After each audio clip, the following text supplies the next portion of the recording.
నాకు అర్థం కావడం లేదు విహారీ గారు. సరే నువ్వే చెప్పు. చెప్పులు ఎక్కడ పెడతాం? వాకిట్లో. మరి దీపం ఎక్కడ పెడతాం? దేవుడి మందిరంలో. అంటే ఏది ఎక్కడ ఉండాలో మనం తెలుసుకోవాలి. దేని అర్హత ఏంటో అది మనం అర్థం చేసుకోవాలి. దేనికి ఎంత విలువ ఇవ్వాలో అంత వాల్యూ ఇవ్వాలని అది మనమే గ్రహించాలి.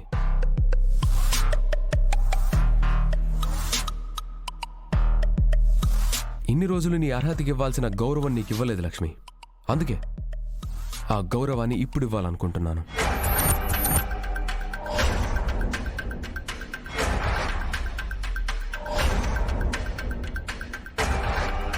ఇది నువ్వు ఆఫీసులో జాయిన్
మిడిమిడి జ్ఞానం కాదు,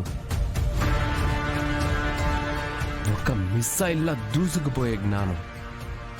నువ్వు మట్టిలో దాగుండిపోయిన మాణిక్యం లాంటి దానివి. నీ విలువ నీకు అర్థం కావడం లేదు లక్ష్మి. కానీ విహారీ గారు. లక్ష్మి ప్లీజ్. అది నీ వల్ల నేను సేవ్ అయ్యాననే కృతజ్ఞతతో నేను ఈ జాబ్ ఇవ్వటం లేదు. నీ అర్హత చూసిస్తున్నాను, నీలో ఉన్న టాలెంట్ చూసిస్తున్నాను.